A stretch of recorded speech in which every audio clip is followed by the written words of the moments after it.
मैं हूं Sukhdev Patsaria, faculty of chemistry, Patsaria ji classes Gwalior. आज मैं आपको सॉलिड स्टेट के नेक्स्ट सेशन के हिसाब से जो डेली वीडियोस देने आपको जा रहा हूं, उसमें क्वेश्चन नंबर 6 जो मेरा मॉड्यूल नंबर 1 का क्वेश्चन है, और इस क्वेश्चन को आप देख सकते हैं। ये क्वेश्चन थोड़ा सा दिखने में बड़ा जरूर आपको लग रहा है, लेकिन ये क्वेश्चन है बहुत सिंपल। इसकी टेक्निक आपको मैं बताने जा रहा हूँ। देखिए इसमें क्या कह रहा है कि structure of A mixed oxide is CCP. तो सबसे पहले तो ये देखिए आपके पास एक मिक्स्ड ऑक्साइड है और उसका स्ट्रक्चर कैसा है, सीसीपी है। The cubic unit cell of mixed oxide is composed of oxide ion. यानी ये जो ऑक्साइड है, सीसीपी स्ट्रक्चर है, वो निश्चित रूप से ऑक्साइड आयन का ही बना होगा, लेकिन मिक्स्ड कह रहा है तो इसका मतलब इसमें कम से कम जो पॉजिटिव आयंस है उनकी संख्या एक से ज्यादा हो सकती है। 1/4 of the tetrahedral Boyd, main चीज आप अंडरलाइन करते हैं, इसमें टेट्राहेड्रल बॉइड को बोल रहा है वो 1/4 है। उसके अलावा are occupied by the divalent atom, और जो टेट्राहेड्रल बॉइड है वो किससे बनी है, वो बता रहा है डाइवैलेंट एटम है। और एंड द ऑक्टाहेड्रल बॉइड आ रहा है, ये ऑक्टाहेड्रल बॉइड आ रहा है, इसमें क्या कह रहा है, occupied by a monovalent atom. ये मोनोवैलेंट एटम बनाती है और ये डाइवैलेंट एटम बनाती है। The formula of oxide is, आपको एक सिंपल चीज मैं आपको बता दूं दोस्तों, आपको करना क्या है इस क्वेश्चन में। आपको जो अभी पिछले वाले वीडियो में मैंने बताया था कि सीसीपी स्ट्रक्चर के अंदर total number of octahedral void is equal to number of effective atom होता है।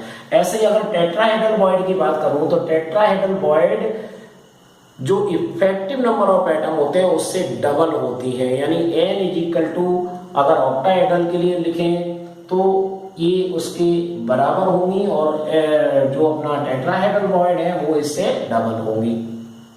तो इसको आप ऐसे भी सबसे पहले याद कर लीजिए। पहली ट्रिक जो आपको बता रहा हूं, number of octahedral void is equal to number of effective atom. पहले तो इस चीज को आप क्लियर कर लीजिए। न्यूमेरिकल तो आपका 30 सेकंड का भी नहीं है, लेकिन आपको मैं जो प्रोसेस सिखा रहा हूं इसको अच्छे से जानिएगा। Number of void, octahedral void is equal to number of effective atom in CCP. तो इससे हम लिख सकते हैं number of octahedral void is equal to होता है n का मतलब है जितने इफेक्टिव नंबर ऑफ एटम होंगे उतनी ही ऑक्टाहेड्रल बॉइड होंगी। इसी टाइप से number of tetrahedral void is equal to number of effective atom is equal to, ए से डबल होती है तो इसको आप लिख सकते हो 2n। Number of tetrahedral void is equal to number of effective atom in CCP structure is equal to 2n, यानी डबल। हमारा क्वेश्चन ये है कि ऑक्साइड आयन है, और ऑक्साइड आयन कैसा है, सीसीपी स्ट्रक्चर है। इसमें एक वैल्यू ए दी गई है, दूसरी वैल्यू बी दी गई है। ए को कह रहा है वो ऑक्युपाइड बाय डाइवैलेंट एटम। तो ये डाइवैलेंट एटम है, तो देखिए कितनी सिंपल सी बात इसने बताई है यहाँ पर। ये डाई एटम है तो इसको ऐसे लिखोगे A2 पॉजिटिव, और A2 positive is equal to क्या लिख रहा है, and the octahedral void are occupied by a monovalent atom B. यानी ए और बी और तीसरा ओ, ये तीन पार्ट मिलकर के ऑक्साइड बना रहे हैं। तो यहाँ पर आपको केवल ये बात यहाँ पर ध्यान रखना है, ए के लिए, ओनली ए के लिए बात कर रहा हूँ। 1/4 ऑफ द टेट्राहेड्रल बॉइड। तो अगर इसकी बात करें नंबर ऑफ टेट्राहेड्रल बॉइड कितना होंगे, 2n। तो number of tetrahedral Boyd effective atom कितने होंगे इसमें, किसमें, सीसीपी में 4। तो 4 इफेक्टिव एटम होते हैं, तो A2 पॉजिटिव में total number of effective atom कितने होंगे, 8। सीसीपी स्ट्रक्चर में number of effective atom is equal to 4 into 2 is equal to 8। ये आपका निकल आया। नंबर ऑफ टेट्राहेड्रल बॉइड कितनी होगी, 8। इफेक्टिव एटम कितने हैं, 4, तो इससे डबल होगा 8। यहां पर कह रहा है A2 पॉजिटिव है, टेट्राहेड्रल बॉइड है, और लिख रहा है कि 1/4 of the tetrahedral Boyd. Tetrahedral Boyd कितनी है, 8 है, तो तो 8 इंटू 1/4 आंसर कितना आएगा 2। ये आपका आ गया A2 पॉजिटिव में नंबर ऑफ टेट्राहेड्रल बॉयड, ये निकाल लिया हमने। अब हमें क्या निकालना है, दूसरी वैल्यू B लिख रहा है। B कैसा है, मोनोवैलेंट एटम है, तो B को आप क्या लिख दीजिए B पॉजिटिव, ये मोनोवैलेंट एटम है। और ये इसमें क्या कह रहा है, ऑक्टाहेड्रल बॉयड है। ऑक्टाहेड्रल बॉयड में मैंने ये बताया number of effective atom is equal to n, तो नंबर ऑफ इफेक्टिव एटम कितने होंगे सीसी में 4, तो यहां पर B positive is equal to कितना आएगा 4 इंटू 1, एक बॉयड है इज इक्वल टू 1। ये आपका B पॉजिटिव निकल आया। ये डाइवैलेंट है और ये मोनोवैलेंट है। अब आता है हमारा oxide ion O2 negative, oxide की वैल्यू होती है। और ये क्लियर लिख रहा है CCP स्ट्रक्चर है, और CCP स्ट्रक्चर में नंबर ऑफ इफेक्टिव एटम कितने होंगे 4, तो यहां पर आ जाएगा। इसको ऐसे भी निकाल सकते हैं 8 into 1/8 plus 6 into 1/2 is equal to 4। ये 4 एटम आपके आ गए। तो A की वैल्यू आपके पास है, B की वैल्यू आपके पास है और O की वैल्यू आपके पास है। बस आपको क्या करना है, इसको ऐड करके लिख दीजिए। ये आ गया आपका A, कितनी वैल्यू है A की 2, B की वैल्यू कितनी है, सॉरी 4, तो B की वैल्यू कितनी आई 4। उसके बाद O की वैल्यू कितनी है, ये निकाला आपने A भी 4, ठीक है।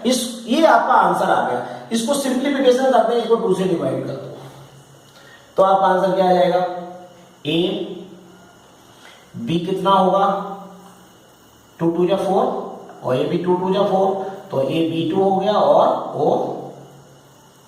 हो गया A B2 O2। देखिए ये आंसर D इज करेक्ट। ये इस तरीके से हम इस क्वेश्चन को निकाल सकते हैं। ये सिंप्लीफिकेशन किया, ये 2 से डिवाइड किया, ये कट जाएंगे, तो इसकी जगह 2 आ जाएगा, इसकी जगह 2 आ जाएगा, इसकी जगह 1 आ जाएगा। तो हमारा आंसर क्या आया A B2 O2। आपको बस मेन चीज इस क्वेश्चन में क्या देखने मिली, नंबर ऑफ ऑक्टाहेड्रल बॉयड और number of tetrahedral void CCP structure के लिए ये वैल्यू 2 पॉइंट आपको याद रखना है, पॉइंट नंबर A और पॉइंट नंबर A। इससे हम क्वेश्चन को आसानी से सॉल्व कर सकते हैं। देख लीजिएगा, नोट कर लीजिएगा इसको। Okay, thank you very much. मैं हूं Sukhdev Patsaria, faculty of chemistry from Gwalior. Solid state के क्वेश्चंस में आप क्वेश्चन नंबर 4 कर रहे हैं। इस क्वेश्चन में मैं आपको बताने जा रहा हूं, ये क्वेश्चन आपका बिल्कुल सिंपल है, नीट में पहले पूछा जा चुका है। इसमें रेडियस रेशियो की बात कही गई है। Solid compound XY has NaCl structure. बस हमें NaCl का स्ट्रक्चर को देख करके ये पता लगाना है कि NaCl लाइक स्ट्रक्चर के लिए R पॉजिटिव और R नेगेटिव की वैल्यू क्या होगी। If the radius of the cation, यानी उसने R पॉजिटिव की वैल्यू दे रखी है और एनाइन की वैल्यू निकलवा रहा है, तो क्वेश्चन एकदम साफ है।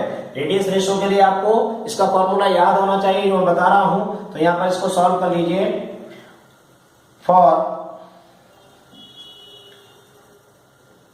NaCl like structure,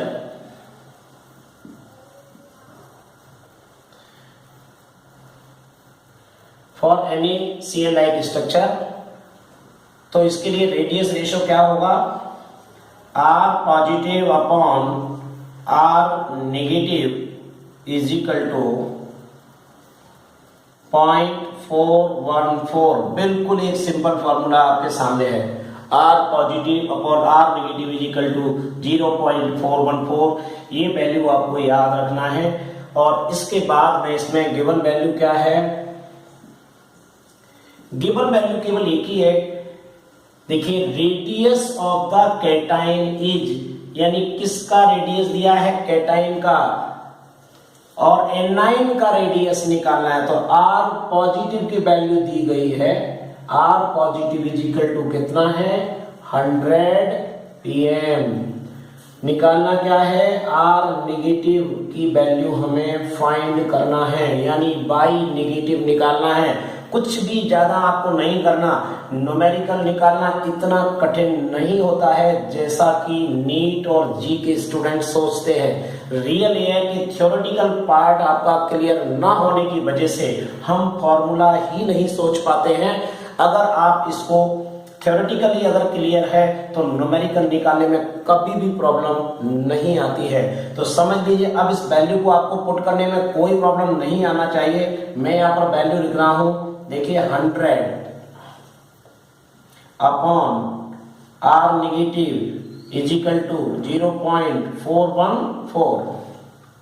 ये वैल्यू लिखी। हमें निकालना क्या है, आर नेगेटिव निकालना है। तो डायरेक्ट यहाँ पर लिख सकते हैं R negative is equal to 100 upon, ये वैल्यू को नीचे ले जाइए 0.414। बस अब क्या बचा आपके सामने कैलकुलेशन। इस कैलकुलेशन को सॉल्व करने पर हमारा आंसर सी आता है और ये वो है 241.5 pm।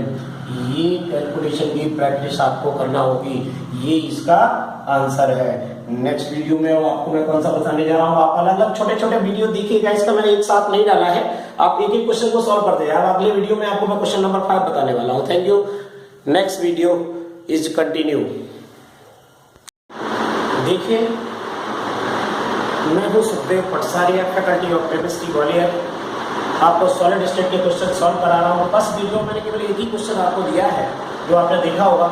ये क्वेश्चन नंबर 2 है। ये छोटे छोटे वीडियोज में आपको डालना हो, इसलिए आपको ज़्यादा समझने में दिक्कत ना है।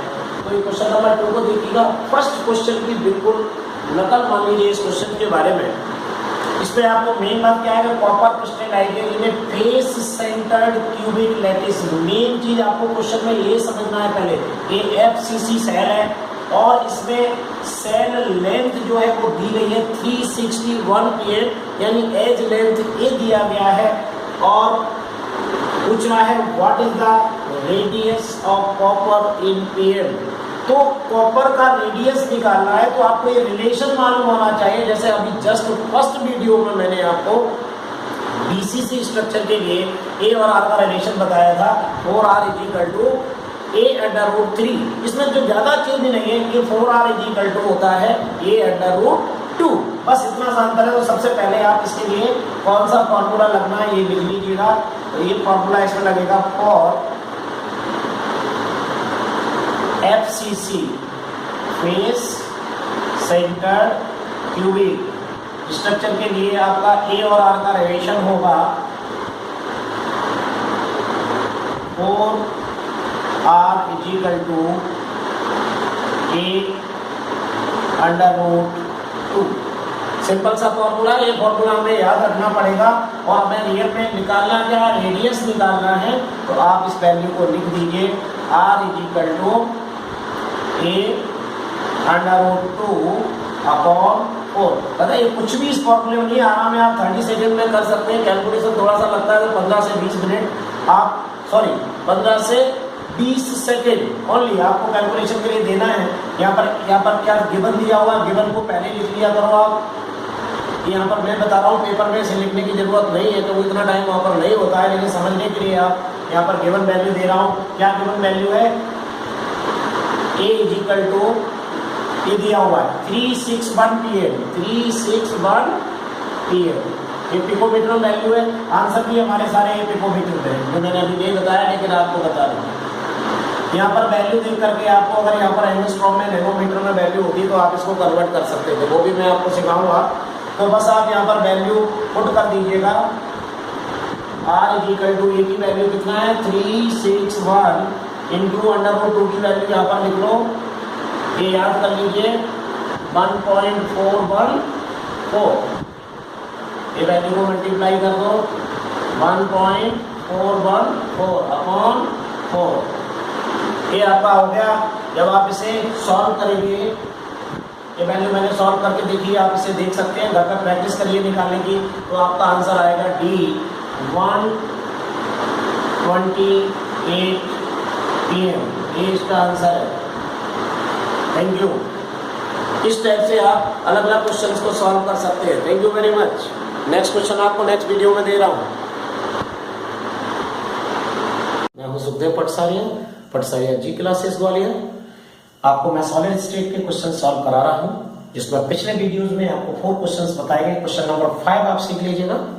इस क्वेश्चन में ऑक्टाहेड्रल वॉइड जो मेन पार्ट है, अगर आप क्वेश्चन पढ़ के जल्दी से अगर इसको समझ लें, the number of octahedral void, clear बोल रहा है आपको नंबर ऑफ ऑक्टाहेड्रल वॉइड बनाना है, कितना है पर atom present in A cubic close packed structure, यानी सीसीपी स्ट्रक्चर के अंदर total number of octahedral void कितनी होती है। तो इसका सिंपल सी ट्रिक है, आप डायरेक्ट याद करके भी जा सकते हो, लेकिन नहीं, आप इसको सीख लीजिएगा, इससे दोबारा कोई गलती आप पर ना हो। तो ये होता है, मैं आपको यहां इसका सॉल्यूशन बता रहा हूं, number of effective atom in CCP structure is equal to number of octahedral void. Note कर लीजिएगा, ये इसका मेन पार्ट है। ये अगर आपको पता है तो किसी का भी आप नंबर ऑफ ऑक्टाहेड्रल वॉइड बता सकते हैं। तो अब नंबर ऑफ इफेक्टिव एटम अगर सीसीपी में निकालना है, तो इसके लिए मैं एक छोटा सा डायग्राम से आपको सिखा देता हूं। इसको देखिए कैसे निकालते हैं। ये मैं एक छोटा सा डायग्राम आपके लिए बना रहा हूं, जरा ध्यान से देखिए। ये देखिए, ये मैंने एक क्यूब बनाया है और इस क्यूब को मैं एफसीसी नाम दूंगा। ये आप सिंपल सा समझने के लिए आप याद तो कर ही सकते हैं इसको। मान लीजिए ये क्यूब के अंदर हमारे पास ये 8 कॉर्नर्स हैं, 1 2 3 4 जो आपको दिखाई दे रहा है। देखिए, आप मेरे साथ भी बना सकते हैं। 8 कॉर्नर है। एफसीसी, बीसीसी और सिंपल क्यूबिक तीनों में ही ये कॉर्नर की वैल्यू 1/8 होती है। कितनी होती है? 1/8। चूंकि हमारा सीसीपी स्ट्रक्चर है तो आप इसे एफसीसी मान सकते हैं, होता ही है, दोनों के लिए वैल्यू सेम है। एफसीसी में क्या होगा, आपको टोटल फेस दिखाना होंगे आपके इसमें, तो 1 2 3 4 एंड ये 5 और ये 6, ये टोटल कितने फेस होते हैं? ये 6 फेसेस होते हैं किसी भी क्यूब के अंदर, और ये फेस एक दूसरे से अपोजिटली अटैच है। देखिए ये वाले जुड़े हुए हैं, ये इससे जुड़ा हुआ है। इसकी वैल्यू को दिया गया है 1/2, याद कर लीजिएगा। यहाँ पर आपको मैं डिटेल बताने नहीं चाह रहा हूँ। इतना मान लीजिए इसकी वैल्यू कितनी है? 1/2, एवरी वैल्यू 1/2। टोटल फेस कितने हैं? अब इसको हम निकाल सकते हैं। नंबर ऑफ, आपको इफेक्टिव एटम निकालना बता रहा हूँ, तो टोटल इफेक्टिव एटम अगर आपको निकालना है तो इक्वल टू कितने कॉर्नर हैं? 8 कॉर्नर है। 8 कॉर्नर की वैल्यू 1/8 है, प्लस कितने फेस हैं? 6 फेसेस हैं। 1 फेस की वैल्यू 1/2 है। काउंट कर लीजिएगा, ये हट गया यहाँ से, ये कट गया यहाँ, 3 हो गया। टोटल कितना आंसर आ गया? 4 इफेक्टिव एटम आया। तो total number of octahedral void कितनी होंगी? 4 होगा। Number of effective atom in CCP structure equal to number of octahedral void. तो नंबर ऑफ ऑक्टाहेड्रल वॉइड पूछ रहा है, तो हमें नंबर ऑफ इफेक्टिव एटम मालूम होना चाहिए। तो नंबर ऑफ इफेक्टिव एटम हमारा कितना आया? 4। तो हमारा आंसर क्या होगा? D is 4। ओके, इस टाइप से आप इसको सॉल्व कर सकते हैं। देख लीजिए अच्छे से। नेक्स्ट वीडियो में आपको क्वेश्चन नंबर मैं 6 सिखाने वाला हूँ। आप कंटिन्यू इसको देखते जाइए, बहुत छोटे छोटे वीडियो हैं, आपको बहुत ही हेल्प करेंगे। Thank you very much. देखिए, मैं हूँ Sukhdev Patsaria, faculty of chemistry from Gwalior. आपको मैं सिखा रहा हूँ सॉलिड स्टेट के JEE और नीट के कुछ क्वेश्चंस आपको यहाँ पर देखना है। ये मैं क्वेश्चन नंबर 3 दे रहा हूँ। क्वेश्चन नंबर 1 और 2 आपके 2 वीडियोज में दिए गए हैं, उसी के आधार पर इस क्वेश्चन में कुछ चेंज किया गया है। इस क्वेश्चन का पैटर्न ये है कि इसमें AB crystallises in a body centred cubic lattice with edge length A equal to 387 pm। यहाँ पर एज लेंथ दी गई है।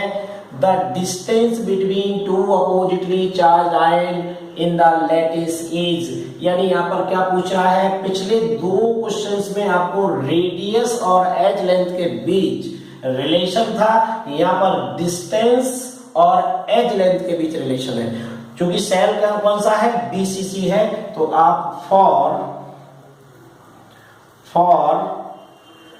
BCC structure, for BCC structure, अब इस स्ट्रक्चर के लिए हमें टू अपोजिटली चार्ज्ड आयंस के बीच डिस्टेंस और एज लेंथ के बीच रिलेशन का फॉर्मूला बताना है। तो ये फॉर्मूला रेडियस जैसा ही है, केवल थोड़ा सा इसमें चेंज किया गया है। तो ये आप फॉर्मूला याद रख सकते हैं, distance is equal to √3 into A upon 2। उसमें 4 आया था, यहाँ पर 2 है, ये आप याद रख सकते हो। d is equal to √3 into A upon 2। इसमें जो a की वैल्यू है वो गिवन वैल्यू क्या है, यहाँ गिवन है, क्या दिया हुआ है ये हमें लिखना चाहिए। गिवन में a दिया गया है, कितना है ये 387, a वैल्यू हमारी pm में है, और हमें √3 की वैल्यू बार बार आपको लिख रहा हूं 1.732, ये याद कर लीजिए, पेपर में भी याद करके आपको जाना है। और इस वैल्यू को इस फॉर्मूले में पुट कर दीजिए तो आपका हो जाएगा d इज इक्वल टू √3 की जगह पर आपको क्या लिखना है 1.732, और a की जगह पर आपको ये वैल्यू लिखना है 387 अपॉन 2। मैं आपको 30 सेकंड दे रहा हूं, आप इसको सॉल्व करिए, फिर मैं इसका आपको आंसर बताता हूं कौन सा आंसर राइट है। वैसे इसका जो आंसर आएगा वो बी नहीं है, डी नहीं है, सी नहीं है, और कौन सा है, ए है। मैंने सॉल्व किया है, आप इसको सॉल्व करके देख सकते हैं। तो इसका आंसर क्या आएगा, D is equal to 335 picometre. Main चीज ये है कि आप यहाँ तक का क्वेश्चन अगर सॉल्व हो जाता है, और लेकिन यहाँ पर आपको कैलकुलेशन में अगर कोई गलती होती है तो आपका आंसर नहीं निकलेगा। तो देखिए, आप इसको और अच्छे से जजमेंट कर लीजिए, ये क्वेश्चन आपके लिए बहुत इंपॉर्टेंट है, और इसी टाइप से इस पैटर्न के जो क्वेश्चन आएंगे आप उन्हें निकाल पाओगे। आप इन फॉर्मूलों को तैयार करते जाइए साथ साथ में जो मैं बता रहा हूं आपको। Thank you. Next question to be continue. नमस्कार दोस्तों, मैं हूं Sukhdev Patsaria, faculty of chemistry Gwalior. आज आपको मैं सॉलिड स्टेट के कुछ JEE के क्वेश्चन सॉल्व करा रहा हूं। ये मेरे ही मॉड्यूल से हैं, और मॉड्यूल नंबर 1 में प्रीवियस ईयर्स के कुछ क्वेश्चंस दिए गए हैं। उन क्वेश्चंस में आपके सॉल्यूशंस अवेलेबल नहीं है, उन सॉल्यूशंस को आप देखते जाइएगा। ये सॉलिड स्टेट के जितने भी क्वेश्चन मैं आपको सॉल्व करा रहा हूँ, JEE में जो पैटर्न होगा आपको इसी पैटर्न पर क्वेश्चन मिलेंगे। नीट के बच्चे भी इन क्वेश्चन को सॉल्व कर सकते हैं, क्योंकि नीट या मेंस के जो क्वेश्चंस होते हैं थोड़ा सा लेवल का प्रॉब्लम होता है। JEE का जो लेवल है वो थोड़ा सा हाई रहता है, और नीट का लेवल बहुत नीचे रहता है। तो नीट और JEE दोनों के ही बच्चे इस क्वेश्चन को सॉल्व कर सकते हैं। तो देखिएगा, इस क्वेश्चन को हमें सॉल्व करने के लिए, जैसा आपके बोर्ड पर सामने ये क्वेश्चन मैंने लिखा हुआ है, तो इस क्वेश्चन में आपको सीधा लिखा lithium metal crystallises in a body centred cubic structure. तो मेन चीज यहाँ पर ये है, body centred cubic structure, BCC structure है, और इसमें इसकी length of side of the unit cell, इसे एज लेंथ कहते हैं। यहाँ पर इनका length of side of the unit cell, इसका मतलब एज लेंथ इसके अंदर लिथियम का दी हुई है, जो कि पिकोमीटर में 351 pm। The atomic radius of lithium will be. Question एकदम क्लियर है, ज्यादा हार्ड नहीं है, और इस क्वेश्चन में रेडियस निकलवा रहा है। तो हमें BCC स्ट्रक्चर के लिए रेडियस और एज लेंथ के बीच क्या रिलेशन है, ये फॉर्मूला हमें पता होना चाहिए। तो सबसे पहले मैं आपको बता दूं, फॉर BCC